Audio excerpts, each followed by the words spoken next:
Lights, camera, action. नमस्कार, मी विभावरी देसाई कलाकार कट्टामध्ये तुम्हा सर्व रसिक प्रेक्षकांचं पुन्हा एकदा स्वागत करते आहे.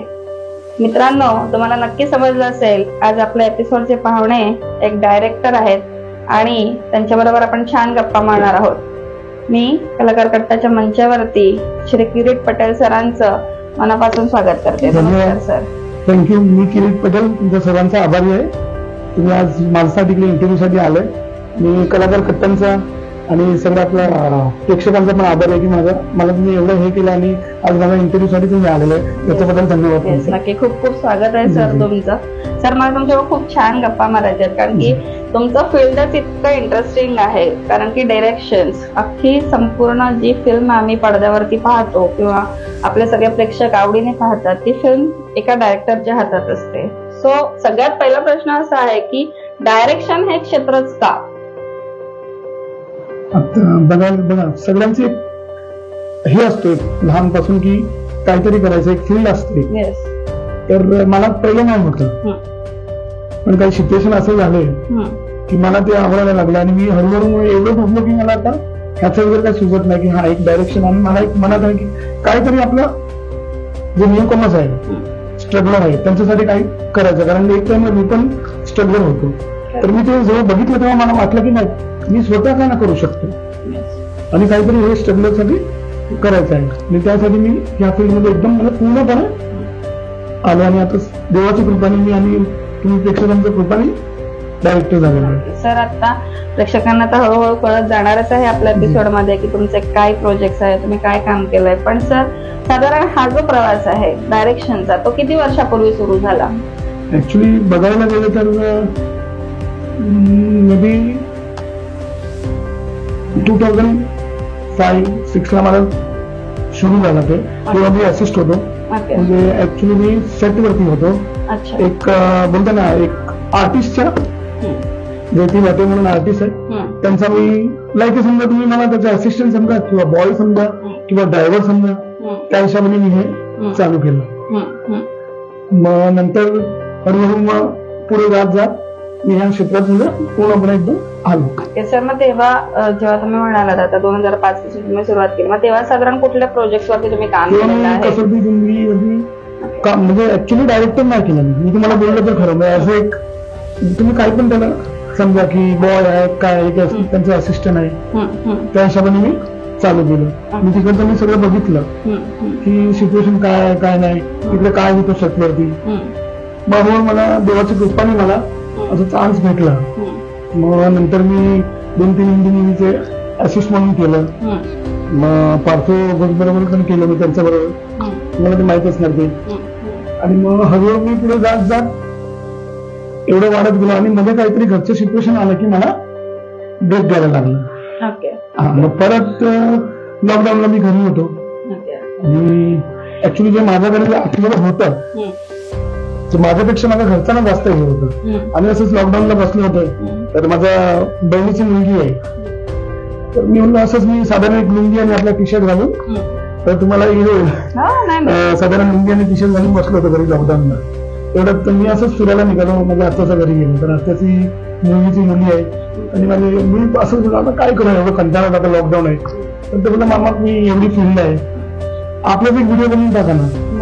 मग तेव्हा आमच्याकडे नाही स्क्रिप्ट, काहीच नाही आर्टिस्ट नाही, कोणी नाही, खाली नुसतं एक मोबाईल आहे बस. आणि मोबाईलला मी असंच पोरांना घेतलं, मला हे करा ते करा.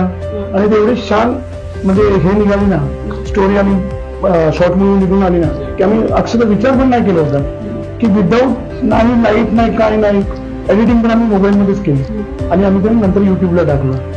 मग त्याच्यानंतर परत मला ते जो आतमधला एक होता ना डायरेक्टरचा, तो परत लागला आणि तेव्हापासून मी कंटिन्यू या फील्ड मध्ये राहील. म्हणजे लॉकडाऊनचा खूप चांगला परिणाम सर, की आपल्या आजूबाजूची सिच्युएशन तेव्हा एवढी गंभीर होती की आपल्याला आपलं स्वतःच स्व पण जपणं फार गरजेचं होतं. आणि तुमच्यासाठी तुमची जिद्द मला वाटतं त्यावेळेला कामी आली आणि एक चांगला डायरेक्टर आपल्या समोर आला आहे असं आपण नक्कीच म्हणू शकतो. सर, डायरेक्शन असं जसं तुम्ही म्हणालात की तुम्ही ती पहिली शॉर्ट फिल्म कोविडच्या लॉकडाऊन मध्ये केली आणि आता त्याच्यानंतर तुम्ही म्हणाला की तुमचं काम तर सुरूच आहे. सो त्या काम सुरू असताना मग पुढचे काय काय प्रोजेक्ट तुमच्या हातून झालेले आहेत?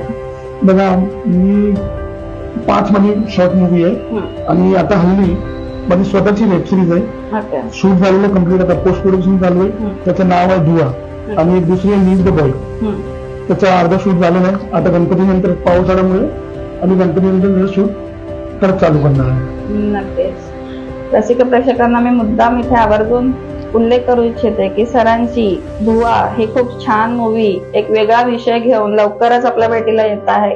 त्यामुळे तुम्ही तर ती नक्की पहा असा ही आग्रहाची विनंती आमच्या कलाकार कट्टाच्या टीम मधून आहे. सर, धुवाबद्दल नक्कीच आम्हाला ऐकायचे आणि आमच्या प्रेक्षकांना ते कुतूहल वाढलं पाहिजे. सो प्लीज थोडंसं धुवाबद्दल. मी जास्त तर नाही सांगणार कारण प्रोजेक्ट असा आहे की मी आता काही जास्त सांगून काही हे नाही, पण मी एवढं सांगतो की आज कॉलेजमध्ये पोरं आणि मुलं जे आहे ते मी बघितलंय, रस्त्यावरती पण बघितलं, कुठे पण गेलं उभं राहून सिगरेट वगैरे पित आहे. आजकाल मी एक मला वाईट वाटलं की त्याच्यामध्ये पोरी पण पित आहे, मुलगी पण पित आहे. ते मी 2-3 वेळा बघितला आणि मी एक विचार केला की तिला काहीतरी करायला पाहिजे. मग माझा एक मित्र आहे पुनीत गुरुगाणी म्हणून, ते रायटर पण आहे, लिरिक्स पण आहे. मी त्यांना बोललो पुनीत ऐसा ऐसा तर मी कुछ कुछ करना. ऍक्च्युली मी त्यांच्याबरोबर हिंदी बोलतो म्हणून थोडंसं हिंदी त्यांना बोललो. तो मला भैया बोलताय की भैया आप बताए ना किया है. तो मी त्याला स्टोरी सांगितली की देखो कॉन्सेप्ट एक सांगितलं की ह्याच्यावरती मला हे वस्तू करायचं आहे. त्यामुळे त्याच्यासाठी आम्ही 6 महिने ते स्टोरीवरती काम केलं की काय काय करायचं. मग नंतर हळूहळू अशी स्टोरी झाली ना की आम्हाला कमीत कमी 1 वर्ष तर झालं तिथे स्क्रीन प्ले आणि स्टोरीवरती आमचं झालं. मग नंतर आम्ही 6 महिने आर्टिस्ट शोधले आणि ह्याच्यामध्ये मी एक आर्टिस्ट आहे ना, म्हणजे मला जिकडे दिसलं तिकडनं मी आणलेलं आहे. असं नाही की नेमके इंडस्ट्रीज आहे. आणि माझं एक मनात होतं की मला एक स्ट्रगलर लोक आहे त्यांना मला पुढे आणायचं आहे. त्याच्यामध्ये आपले अर्ध कलाकार वसई विरारचा आणि नाला सुपाराचा आहे. आपली जी मेन लीडला हिरोईन आहे तन्वी केलकर, ती आपली विरारची आहे. विकास सिंग आहे तो आपला विरारचा आहे. माझे 2 मुलगे आहे ते आपले. आणि त्याच्यामध्ये मी स्वतः पण एक ऍक्ट केलेलं आहे. पण माझं मोठं एवढंच आहे की जेव्हा धुवा येईल तुम्ही बघा. आणि माझं एक मोठं आहे की जेव्हा चालतोय वेस्टर्नचा बस ते एवढं नाही व्हायला पाहिजे कारण आपण कोणाला रोखू नाही शकत. एक माझं म्हणणं आहे आणि नाही काही म्हणजे हे बोललं तर मला तुम्ही चुकीने बोललं तर माफ करा कारण हे विषय असं आहे. येस, नक्कीच सर. विषय थोडासा नाजूक आहे आणि तो आजच्या काळाची गरज आहे तुमच्या येणाऱ्या धुवासाठी. तर अगदी म्हणजे आम्ही तर वाट पाहतो. धुवामध्ये कसं आहे माहिती आहे की एक मुली त्याची लाईफ कशी वेस्ट करताना काय तर कितीपर्यंत पडते खाली नशासाठी. आणि त्याच्यामध्ये त्याचे आई वडील कसं आहे काय ते पण आम्ही पूर्ण दाखवलेलं आहे. नंतर त्याचं फ्युचर काय ते आम्ही पूर्ण एकदम दाखवलं. तुम्ही इकडे बघणार तुम्हाला ते वाटणार. नक्कीच नक्कीच आम्हाला अगदी त्याची आतुरतेने वाट. पुढच्या महिन्यात रिलीज होणार आहे. आता पोस्ट प्रोडक्शनचं काम चालू पुढच्या महिन्यात म्हणजे समजा जुलै एंडला ऑगस्ट फर्स्ट वीकला OTT वरती येईल ते. Yes, okay okay good. Sir, आता एक डायरेक्टर म्हणून तुम्ही म्हणजे बऱ्याच वर्षापासून या फील्डमध्ये आहात. आता बरेचसे माध्यम चेंज झाले. माध्यम म्हणण्यापेक्षा इन शॉर्ट जेवढं आम्हाला माहिती आहे की बाबा पहिले पूर्वी म्हणजे पडद्यावरती फक्त काम करणारं म्हणजे जी फिल्म दिसायची त्याचं डायरेक्शन व्हायचं. आता वेब सिरीज आहे किंवा शॉर्ट फिल्म्स येतात किंवा अगदी छोट्याशा एखाद्या 15-20 मिनिटाच्या मूवीमध्ये आपण खूप मोठा विषय मांडू शकतो. तर ऍज अ डायरेक्टर तुम्हाला असं काय वाटतं की आता हे बदललेली जी स्वरूप आहे किंवा जी माध्यमं जी बदलली गेलेली आहेत त्याच्यामध्ये की काय चॅलेंजेस डायरेक्टरच्या क्षेत्रासाठी वाढलेले आहेत? बघा, चॅलेंजेस बघायला गेलं तर भरपूर वाढले. ऍक्च्युली कसं आहे बघा, पहिलं काय होतं डायरेक्टर म्हणजे थिएटरमध्ये फिल्म यायचं म्हणजे डायरेक्टर मध्ये एकदम. आता असं झालेलं आहे की असं बोलायला नाही पाहिजे पण असं कसं आहे की सगळे चॅनल्स आलेले आहे आणि जेव्हापासून रील वगैरे आली स्वतः सगळे डायरेक्टर आहे. Yes, of course. पण माझं एवढंच बोलणं तुम्ही बनवा पण काहीतरी चांगलं बनवा. आजकाल मी रील वगैरे बघतो ना कधी कधी तर मला स्वतःला पण वाटतं की काय आहे तुम्ही रिव्हर्स घ्यायला तुम्ही काय करता काय नाही करता. आणि ह्याच्यामध्ये काही डायरेक्टरचं फीचर असं झालं ना की एवढे बिचारे डायरेक्टर आहे पण त्यांना चांगले डायरेक्टर आहे. मी तर बोलतो की सगळ्यांना असा मौका भेटला जसं मला भेटलेला आहे, जसं मला ज्यांनी मदत केली वरती आणायला तसं त्यांना पण भेटायला पाहिजे. मला असं वाटतं सर, फिल्म जी आहे ती एका डायरेक्टरच्या पहिल्यांदा मनात तयार होते, नंतर डोक्यात तयार होते, नंतर कागदावर तयार होते, नंतर background music sets what ever, आणि नंतर शेवटी ती पडद्यावर येते. सो ह्या पूर्ण प्रोसेस साठी सगळ्यात महत्वाची गोष्ट काय आहे? ऍक्च्युली तुम्ही छान प्रश्न विचारला एकदम. कसं असतं बघा, जेव्हा फिल्म व्हायच्या अगोदर जेव्हा आमच्या मनात थॉट येतो, विचार येतो, त्या टाइमला मी स्वतः स्क्रीनवरती बघतो पिक्चर, असं आमच्या मनातच बघतो की हे असं असणार, हे असं. आमच्यासाठी डायरेक्टरसाठी ते फिल्म सर्वात पहिली जेव्हा थॉट होतं त्या टाइमला तयार होत आहे फिल्म. Yes, of course. मला तेच विचारायचं होतं की तो पर्स्पेक्टिव्ह जो आहे त्या फिल्मचा पर्स्पेक्टिव्ह, की ही फिल्म ती 3 तासाची असेल, 20 मिनिटाची असेल किंवा काय, ती पहिले त्या डायरेक्टरच्या मनात तयार होते. मग ती मनात तयार होताना आणि ती पूर्ण काय म्हणतात आपण, हे पूर्ण प्रेझेंट होईपर्यंत साधारण काय चॅलेंजेस किंवा काय स्टेजेस असतात? आता तुम्ही असं विचारलं की चॅलेंजेस तर एवढी आहे. आणि मी तुम्हाला एक सांगतो, पहिला तर एक गोष्ट सांगतो की पिक्चर फिल्म मध्ये एक डायरेक्टर एकटा नाही बनवू शकत. त्याच्यात मी धन्यवाद देतो माझ्या टीमला, कारण ते नेहमी माझ्या मागे असतात आणि मी एकटा काही नाही करू शकत, 100 लोक माझ्या बरोबर असतात. म्हणजे फिल्म एक चॅलेंजिंग मध्ये एवढा मोठा विषय आहे ना की मी आता तुम्हाला काय बोलू. म्हणजे समजा सुरुवात पासून शेवटपर्यंत तुम्हाला ते दररोज चॅलेंजिंग आहे. म्हणजे पळतो तुमचा एक शॉट संपला, दुसरा संपला, चॅलेंजिंग आहे. कधी कधी सेटवरती असं असतो की समजा ऑफिसला बसलेला, एक वेळा आता मी गोष्ट निघाली तर तुम्हाला सांगतो. माझा जागोचा एक शूट चालू होता, गुजराती शॉर्ट फिल्म, आणि तिकडे एक सीन होता की म्हणजे थोडासा हसायचा मी तुमचा. एक सीन होता की एक आपली हिरोईन चाय बनवते आहे, तो आपला शॉट एकदम ओके आला. मी पण बोललो एकदम मस्त, एकदम शॉट ओके आहे. त्यांनी चाय टाकली कपामध्ये आणि मग परत मी स्क्रीनवरती बसलो. मग तुम्ही विचार नाही करू शकता त्याच्यामध्ये काय झालं, एवढं मस्त शॉट होतं एकदम. त्यांनी गॅस नाही पेटवलं होतं.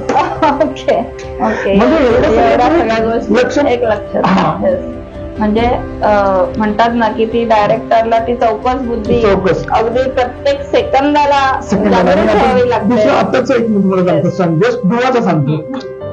जी माझी हिरोईन करली, ते सिगरेट शोधतोय. त्याचा बाप ज्याला तेव्हा सिगरेट त्याच्या पप्पाचा पॅन्ट मध्ये इकडे तिकडे सगळीकडे झोपतोय बुशी, आणि त्याचा पप्पाचा पियाचा जो खाली ग्लास असतो ना, असं उलट ठेवलेला आहे.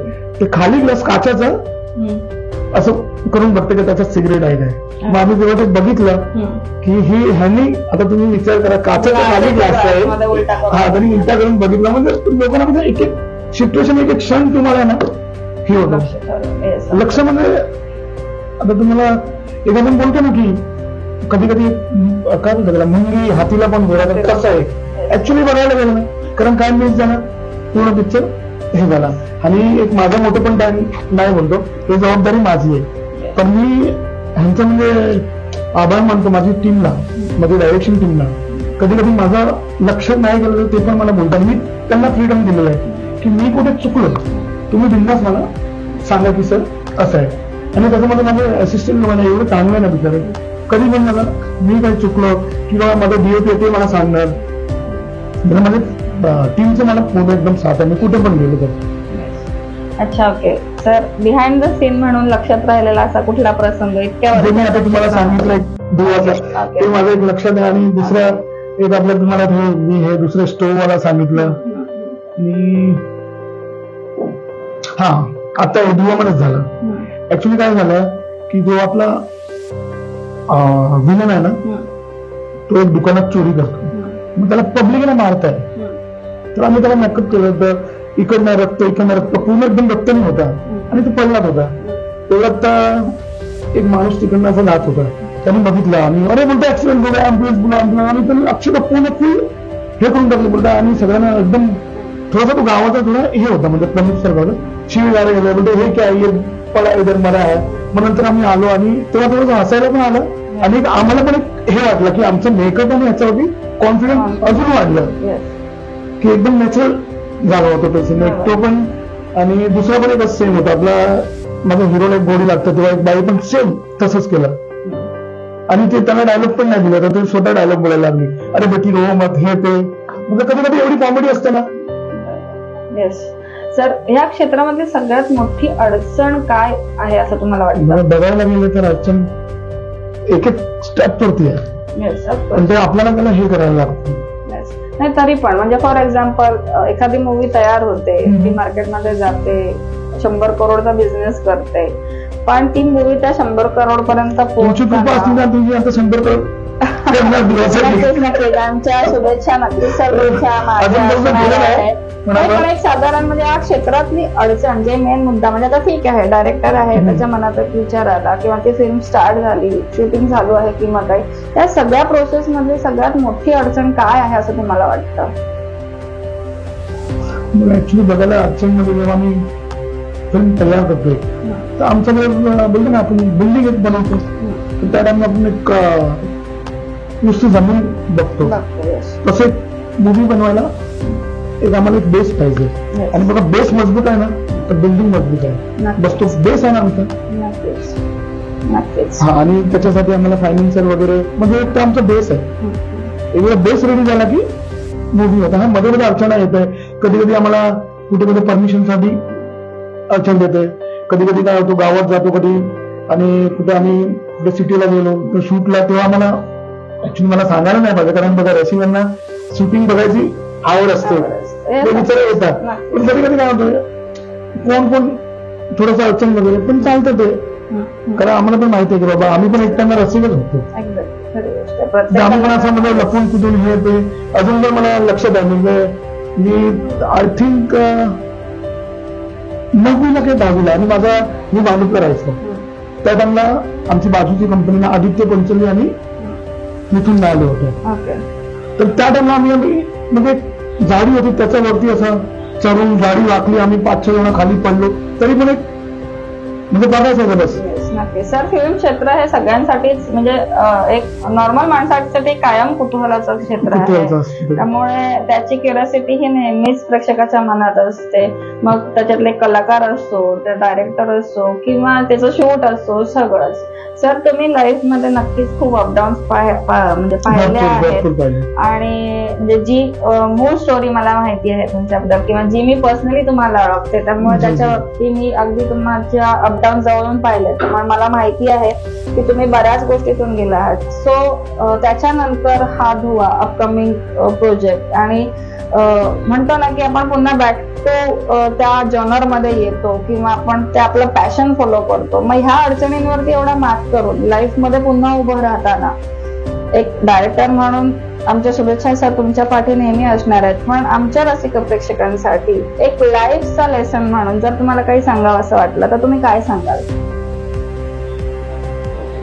ऍक्च्युली बघा जे माझं अप अँड डाऊन झालं तर मला असं नाही की मी भरपूर खाली पडलो नंतर जे मी वाढलो ना त्याच्यामध्ये मी एक नाव घेतो आज आपलं नालासोपाराचं आहे रमेश जैन म्हणजे माझं तर आई वडील नाही पण रमेश जैन जी आणि त्यांची वाईफ आणि त्यांचा मुलगा हे माझ्याकडे देवासारखे आले.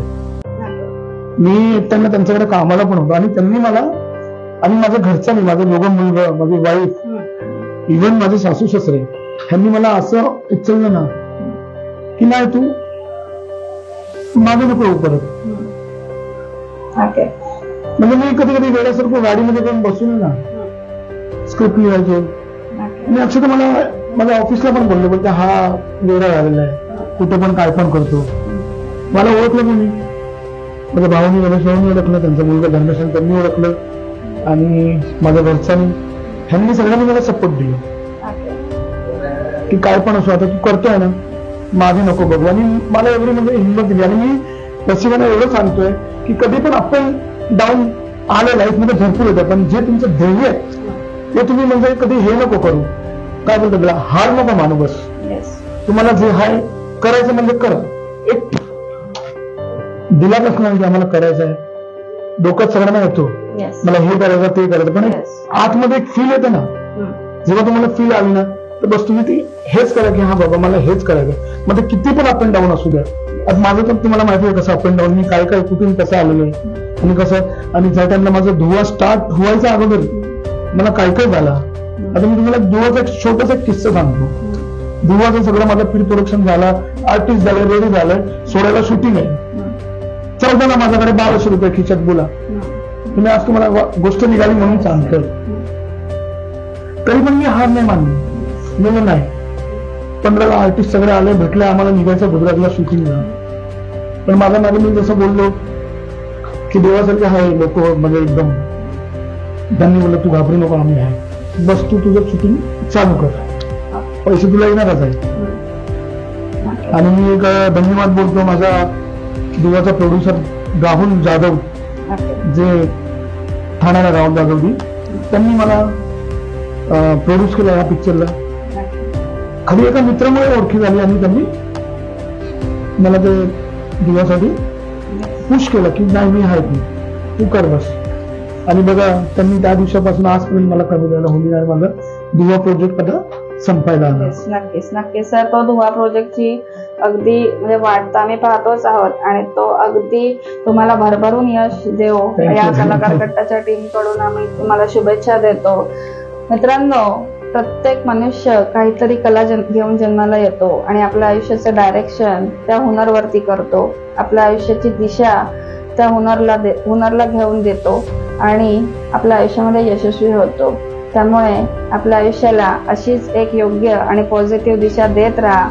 सर, कलाकार कट्टाच्या मंचावर तुम्ही आलात, आमच्याशी छान गप्पा मारल्या, भरपूर आभार. आणि मला एक सांगायचं होतं माझ्या, मी आजच्या जनरेशनचे पोरं आणि मुलं आहे त्यांचा आई वडील खास मी बोलतोय की तुम्ही त्यांना प्रेशर नको देऊ. म्हणजे माझं एक खास म्हणणं आहे आई वडीलला की तुम्ही त्यांना प्रेशर नको देऊ. तुम्ही बोलणार त्याला इंजिनियर व्हा, डॉक्टर हो, पण बघा त्याला एक आर्टिस्ट व्हायचं असलं, मी हे नाही बोलतो की त्याला तुम्ही आर्टिस्टच बनवा, कारण मी डायरेक्टर आहे, तुम्ही हे नाही बोलणार की आर्टिस्टच बनवा. बनवलं तर चांगलं, हा त्याचं मनात आहे मुलाचं आर्टिस्ट बनायचा किंवा समजा साधारण डॉक्टर किंवा साधारण काय पण त्याला, पण त्याला तुम्ही फोर्स करू नका. एवढी माझी मनातली इच्छा. हा जो मुलगा बोललो की आपली मुली बोलली की बाबा तुमचा तुम्ही त्यांना तुम्ही बघा, तुम्ही नाही त्यांच्यासाठी देव, आई वडीलच देव आहे. तुम्ही त्यांना सपोर्ट करणार तर ते पुढे येणार. समजा त्याला मनात विचारला काहीतरी वेगळा इंजिनियर व्हायचं आणि तुम्ही बोलणार की डॉक्टर बन, किंवा कधी कधी मुलांना आर्ट्सला जात आहे, तरी पण आज आर्ट्ससाठी एक असं झालेलं, आर्ट्स म्हणजे काहीच नाही. आई वडील काय बोलतो तुम्ही सायन्स घ्या, कॉमर्स घ्या, पण तुम्ही त्याचा तर विचारायचं बघा त्याला काय आहे त्याचं मनात. माझं एवढंच म्हणणं आहे की तुम्ही खरं तुमच्या स्वतःचा आहे तो बाहेर बोल, त्याला तुम्ही सपोर्ट करा. तुम्ही नाही करणार तर कोण करणार? तुम्ही सपोर्ट करणार, तुम्ही पुश करणार तर वरती जाणार. नक्कीच नक्कीच सरांनी आपल्याला खूप छान अगदी अशी पॉझिटिव्ह गोष्ट सांगितलेली आहेत. आणि एक मी स्वतः कलाकार म्हणून नक्कीच आपल्या प्रेक्षकांना सांगू इच्छिते की प्रत्येक कलाकार हा घडत असतो आणि त्या घडण्याच्या प्रोसेसमध्ये तुमचं योगदान आई वडील म्हणून खूप गरजेचं आहे. सरांसारख्या अशाच कलाकारांना आम्ही तुमच्या समोर नक्कीच घेऊन येत राहणार आहोत आणि खूप खूप त्यांच्याबरोबर छान छान गप्पा मारणार आहोत. कलाकार कट्टा या आमच्या YouTube चॅनलला लाईक, शेअर आणि सबस्क्राईब करायला नक्की विसरू नका. थँक्यू.